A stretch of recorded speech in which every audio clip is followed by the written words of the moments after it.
पक्ष बदलता है।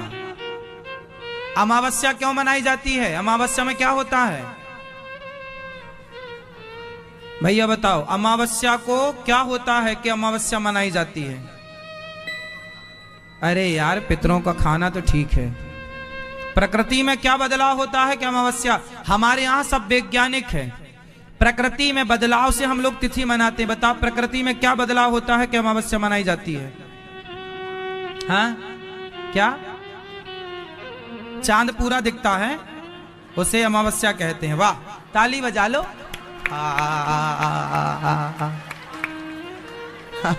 चांद पूरा दिखता है इसलिए अपन लोग अमावस्या। ये लाल शर्ट वाले भैया बताएंगे। हाँ, अमावस्या क्यों मनाई जाती है? अमावस्या के दिन चांद कितना होता है? हाँ, आधा के पूरा की बिल्कुल। हाँ, अमावस्या के दिन चांद का क्या होता है? लोप होता, अर्थात नहीं दिखता, अंधकार से भरा हुआ होता है।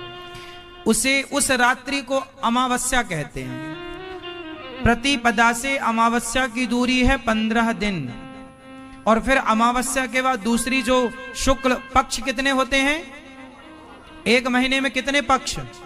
कौन कौन से? कृष्ण पक्ष में क्या होती है? अब सुनो, सब लोग ना बोलना, जिनसे पूछेंगे वही बोलेंगे। सब चुप्पीटाप रहना, घर में तुम पंचायत कर लेना ये सारी, और अपने बच्चों को सब समझाना। मेरी माँ, आप जिनसे पूछेंगे वो बताएंगे, ये भैया बताएंगे। आप हाँ, अभी बैठो, हम प्रश्न तो पूछ लें।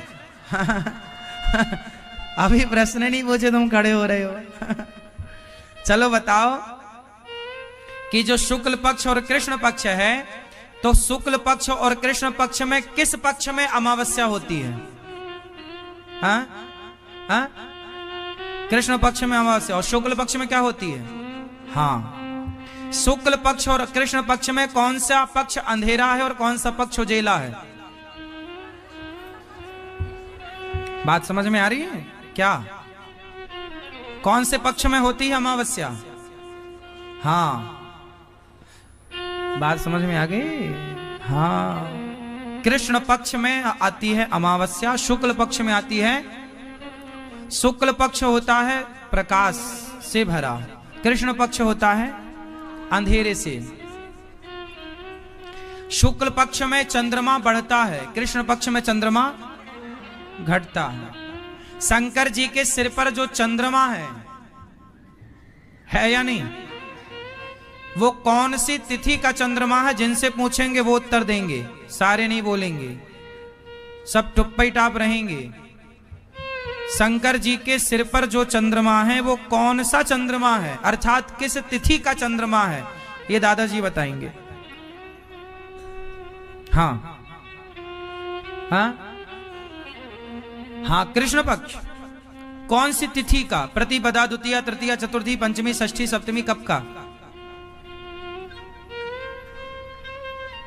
नहीं, आप बताओ।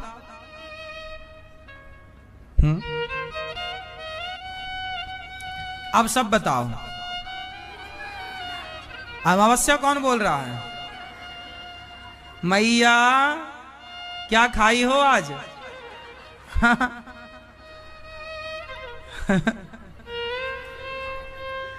शंकर जी के मस्तक पर जो चंद्रमा है वो द्वितीया का चंद्रमा है। कौन सा चंद्रमा है? जो द्वितीया का चंद्रमा होता है ना, जरा सा होता है, वही शंकर जी के माथे पर है। शंकर जी के माथे पर चंद्रमा क्यों है? चंद्रमा कितने हैं? एक है तो एक आकाश में है, तो दूसरा शंकर जी के पास। एक बार चंद्रमा नाराज हो गए कि मेरे बिना काम होगा नहीं, तो समुद्र में चले गए। फिर समुद्र में जब गए चंद्रमा, तो हाहाकार मच गया कि भाई चांद के बिना कैसे काम बनेगा, होना चाहिए क्योंकि व्यवस्थाएं चांद से ही हैं। शुक्ल पक्ष और कृष्ण पक्ष का निर्धारण चांद से ही होगा। अब तो तब शंकर जी ने, तब भगवान श्रीमन नारायण ने एक चंद्रमा और प्रकट किया।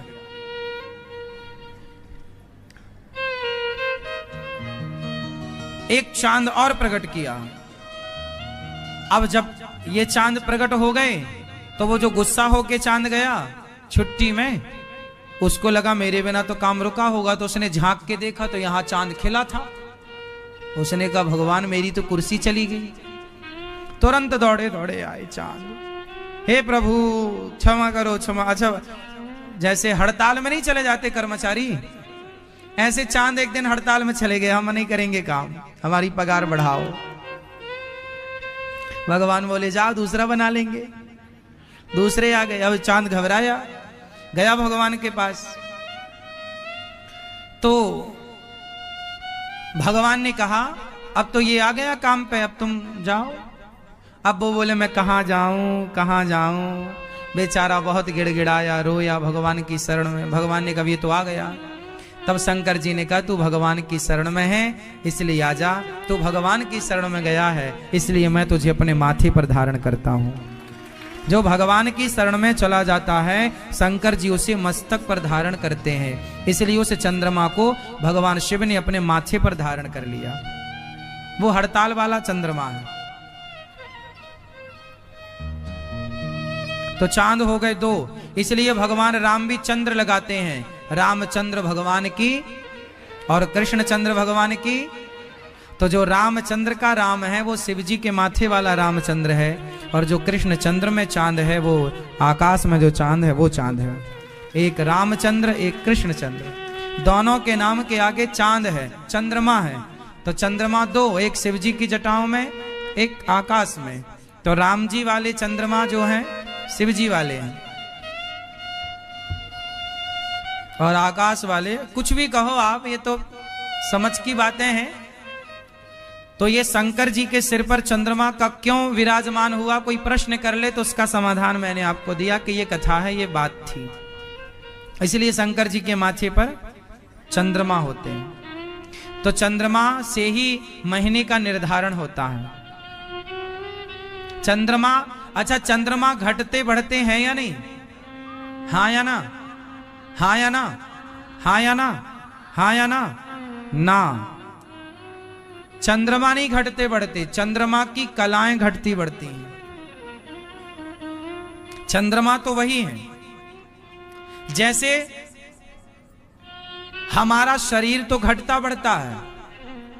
आपका वजन 55 किलो है, ज्यादा खाओगे तो 60 किलो हो जाएगा, कम खाओगे तो 45 किलो हो जाएगा।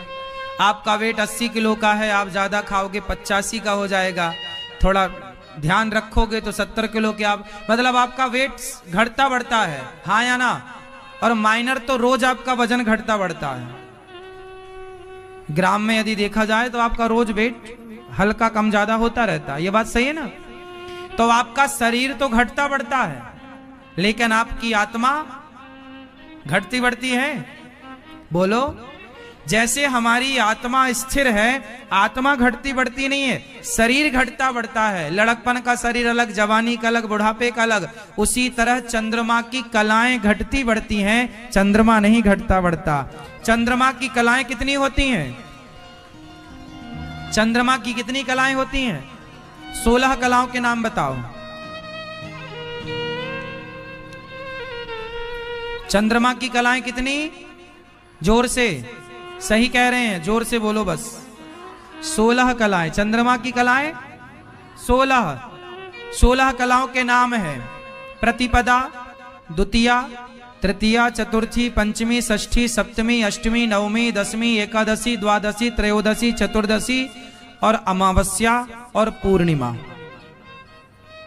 कितनी हो गई? ये 16 चंद्रमा की कलाएं हैं। ये 16 क्या हैं? कलाएं। तो ये 16 जो कलाएं हैं वो इसलिए भगवान कृष्ण को 16 कलाओं से युक्त कहा जाता है, क्योंकि चंद्रवंश में आए। भगवान कृष्ण किस वंश में आए? इसलिए चंद्रमा की कलाएं कितनी हैं? तो जो लोग कहते हैं कृष्ण की कलाएं 16 हैं, वो लोग जानते नहीं है कृष्ण की कलाएं 16 नहीं है। कृष्ण चंद्रवंश में आए तो चंद्रमा की कलाएं 16 हैं, इसलिए कृष्ण को 16 कलाएं कहा जाता है। जबकि भगवान तो अनंत कलाओं के धनी है। 16 क्या है? भगवान के पास तो करोड़ों कलाएं हैं। तो जो ये बात समाज में कही जाती है कि कृष्ण जी 16 कलाओं से युक्त हैं और राम जी 12 कलाओं से युक्त हैं, ये बिल्कुल फेक है, झूठ है। अच्छा, सूर्य की कलाएं कितनी होती हैं? चंद्रमा की कलाएं कितनी?